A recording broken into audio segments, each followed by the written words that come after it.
اللہ نے کتنا ہمارے وقت کو محفوظ کیا ہے اس فون کے ذریعے سے، لیکن ہمارا ایک رواج، انسانی ایک نظام ہے، جتنی سہولتیں پیدا ہوتی ہیں اتنے ہم اپنے وقت کو برباد کرنے والے بن جاتے ہیں۔ کسی نے خوب کہا کہ علماء نے چراغوں میں اتنا لکھ دیا ہے کہ آج ہم ان لائٹوں کے نیچے بیٹھ کر بھی نہیں پڑھ سکتے ہیں۔ سہولتوں کے دور میں وقت کا زیادہ ہونے لگ گیا۔ یہ موبائل کی حیثیت بھی اگرچہ اللہ کی نعمت کی تھی، لیکن اس آیت کریمہ میں خود اللہ نے کہہ دیا، ایک آیت ہے لئن شکرتم لازیدنکم ولئن کفرتم ان عذابی لشدید۔ ایک عذاب تو یہ ہو سکتا ہے کہ اللہ رب العزت خوب دے دیں، ایک عذاب یہ ہو سکتا ہے کہ چھین لیں۔ اللہ رب العزت نے ہمیں دیا ہے، اگر ہم نے اس کا شکر ادا کیا تو اس کے اندر اور سہولتیں ہمارے لیے اللہ پیدا کریں گے، یہ اللہ کی زیادتی ہمارے لیے بن جائے گی۔ اگر ہم اس کے سلسلے میں اور برائی کی طرف بڑھنے لگ جائیں گے تو پھر اللہ رب العزت اس کا عذاب اس طرح دیں گے کہ اسے اور ہماری طرف ڈھکیلتے جائیں گے تاکہ قیامت میں ہم اس کے سلسلے میں پوچھ سکیں۔ فَمَحِّلْهُمْ تَمْحِيلًا کے تحت ایک بہت بڑا عذاب ہمارے جیبوں میں رکھا ہوا ہے۔ عزیزان محترم، یہ موبائل جتنی سہولتوں والا تھا آج اتنا ہی گناہوں کی طرف بڑھنے لگا۔ نظام ہے، شیطان ہر جگہ وار کرنے کے لیے بیٹھا ہوا ہے۔ کہا جاتا ہے کہ قرآن جتنا ہدایت کا ثمرہ ہے اتنا ہی آدمی کے گمراہ کرنے کا بھی ثمرہ ہے۔ بہت کم مان سکتے ہیں، لیکن بہت سے لوگ ایسے بھی ہیں جو قرآن پڑھ کر گمراہ ہو رہے ہیں۔ لینے کا ذریعہ کہ ہم کس چیز سے کیا سبق حاصل کر رہے ہیں، آدمی کے نظریے سے چیزوں کی کیفیت بنا کرتی ہے۔ نعمت اور اس کے اندر ناشکری پن کا اندازہ آدمی کے استعمال کے ذریعے سے بن جاتا ہے۔ عزیزان محترم، اللہ پاک نے دور کے گزرتے گزرتے نظام یہاں تک ہمارے ہاتھ میں پہنچا دیا ہے کہ ہم یہاں چاہتے ہیں کسی سے مشورہ کرنا تو ہم ایک امریکہ میں بیٹھے ہوئے شخص سے مشورہ کر سکتے ہیں، دبئی میں بیٹھے ہوئے شخص سے مشورہ کر سکتے ہیں، لیکن بالعموم اس کا استعمال کیا جاتا ہے ناجائز تعلقات کے لیے، بیجا استعمال کے لیے۔ یہودیوں کا طریقہ ہے ہر اچھی چیز کو برائی میں تبدیل کرنے کا۔ تھوڑا سا بازو ہٹ کر اگر دیکھیں، رہن کا نظام ایک چلا تھا تاکہ فرض بھی محفوظ ہو جائے، مددگار کی مدد بھی پوری ہو جائے، لیکن اس میں سودی نظام کو گھسیٹ دیا یہودیوں نے۔ تکافل کا نظام بنا ہوا تھا، انشورنس کا نظام بنا دیا یہودیوں نے۔ ہر جگہ کہیں نہ کہیں وہ ٹال مٹول کرتے ہیں، چیزوں کے جواز کو ختم کر کے عدم جواز کی طرف ڈھکیلنے کی ان کی چال ہمیشہ سے ہے، وہ ہمارے پیچھے لگے ہوئے ہیں۔ یقیناً اللہ نے کہا ہے کہ وہ اللہ اور اس کے رسول کے اور ہمارے بہت بڑے دشمن ہیں، ہر جگہ ٹاک اڑاتے رہیں گے۔ آج ہمارے لیے موبائل اگرچہ بات کرنے کا ذریعہ ہے، لانگ ہسٹری کھول کر دیکھ لیں، دن میں 2 سے 3 کالز کے علاوہ کوئی اور چوتھی بات نہیں ہو سکتی ہے۔ واٹس ایپ میسجز دیکھ لیں، دن میں 2 سے 3 میسجز کے علاوہ کوئی چوتھا میسج نہیں ہوتا ہے۔ سارا نظام، سارا وقت ہمارا کھانے والا یہ اس طرح بن جاتا ہے۔ آج اگر ہم اس کے اندر سے یوٹیوب کو غائب کرنا چاہیں تو ہمیں غائب کرنے کی اجازت تک یہ فون نہیں دیتا ہے، اور انہوں نے اس کے ذریعے سے گناہوں کی ندیاں بہا دی ہے۔ ایک وقت تھا کہ صرف ہم اس میں ویڈیو کھول کر دیکھا کرتے تھے، آج کا وقت ہے کہ ریلز کے نام پر ہمارے سامنے اتنا زیادہ کچرا رکھ دیا گیا ہے اور ہم دیکھتے چلے جا رہے ہیں۔ نوجوان نسل کی بربادی بھی اسی سے شروع ہو رہی ہے۔ عزیزان محترم، اللہ پاک نے نعمت بنایا ہے، نعمت کی طرح استعمال کرنے میں ہماری بھلائی بن سکتی ہے۔ یاد رکھیں، یہ ایک ایسا فون ہے جو ہمارے سلسلے میں خود اللہ نے کہہ دیا ہے، ہاتھ میں زبان کہاں سے ہے، آنکھ میں زبان کہاں سے ہے، پیر میں زبان کہاں سے ہے؟ جب یہ بول سکتے ہیں تو کیا اللہ اس کو دوبارہ جنم نہیں دے سکتا ہے؟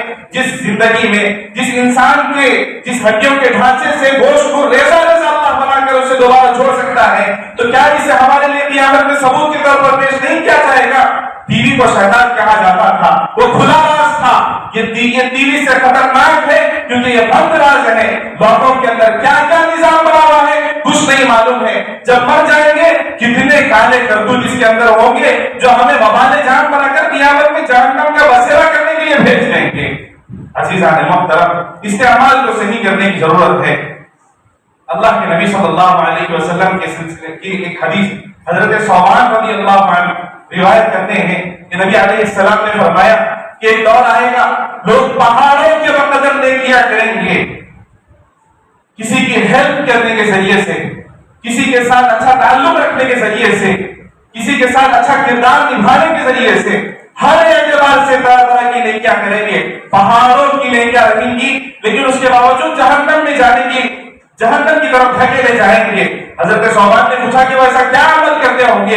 اللہ کے نبی نے فرمایا یہ سارے اعمال دکھاوے کے ہوں گے، تنہائی میں وہ جو جو ہو سکتا ہے کر گزریں گے، جو جو ہو سکتا ہے کر گزریں گے۔ عزیزان محترم، یہ فون ہم پبلک میں استعمال نہیں کرتے ہیں، اس کا استعمال تنہائی میں ہوتا ہے۔ بزرگان دین نے لکھا ہے، سن 2016 میں اشرف الجرائد کے اندر حضرت مولانا عبد القوی صاحب نے ایک مضمون میں یہ بات لکھی ہے، باضابطہ الرٹ کرنے کے لیے لکھا ہے کہ ہم فون استعمال کر رہے ہیں، تنہائی میں کمرے میں بیٹھے ہوئے ہیں، دروازے پر آہٹ آ جائے تو سب کچھ بند کر کے ہم دروازے کی طرف متوجہ ہوتے ہیں اور دروازہ کھول کر دیکھتے ہیں تو وہاں پر بلی تھی جس نے دروازے کو کھٹکھٹا کر چلے گئی۔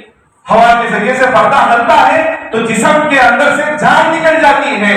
عزیزان محترم، تنہائی میں ایک ایسا گناہ ہم کر رہے ہیں جو ایک مخلوق کو نہیں دکھا سکتے ہیں، جو اللہ ہمارے شہرت سے بھی زیادہ قریب ہے، جو ہمارے دلوں میں ہے۔ اللہ رب العزت جن گناہوں کو ہمارے دیکھ رہے ہیں، اندازہ لگائیے انہوں نے وہاں پر لکھا ہے وہ جو دیکھ رہا ہے وہ گناہ اتنا بڑا نہیں ہے، اس سے بڑا گناہ یہ ہے پردے کی آہٹ پر، دروازے کی دستک پر جو سہم گیا ہے، اللہ سے زیادہ مخلوق سے ڈرنے والا بن گیا ہے، ورنہ تو اللہ زیادہ حقدار تھے کہ اللہ رب العزت سے ڈرا جائے۔ لِيَعْلَمَ اللَّهُ مَن يَخَافُهُ بِالْغَيْبِ، اللہ چاہتے ہیں کہ غیب میں مجھ سے کون ڈرتا ہے، میں اسے دیکھنا چاہتا ہوں۔ عزیزان محترم، بہت سی باتیں ہیں، ایک اہم بات یہ ہے کہ اس سے کوئی نہیں بچا ہے، مبتدا سے لے کر مبتدی تک، امام سے لے کر مامون تک، مدرس سے لے کر شاگرد تک، سب لوگ اس میں ملوث ہیں۔ ہمیں اپنے استعمال کو صحیح کرنے کی ضرورت ہے۔ اب جب یہ اتنا زیادہ گناہوں میں ملوث ہونے والی چیز بنا دے گا تو پھر اثمہما اکبر من نفعہما، اس کے فائدے سے زیادہ اس کے نقصانات ہو چکے ہیں۔ 10 سال پہلے یہ اعلان کیا جاتا تھا تبلیغی مراکز کے اندر کہ 40 سال کے بعد فون استعمال کرنے کی اجازت ہے، اس سے پہلے استعمال کرنے کی اجازت نہ تھی، لیکن آج کل یہ بولا نہیں جاتا ہے، حقیقت ہے۔ آدمی کی عمر جب 40 سال میں مکمل ہو جاتی ہے، صحیح کیا ہے غلط کیا ہے سب پتہ لگ جاتا ہے، اس کے بعد اسے استعمال کرنے کی گنجائش نکل سکتی تھی۔ ہمیں استعمال کو صحیح کرنے کی ضرورت ہے۔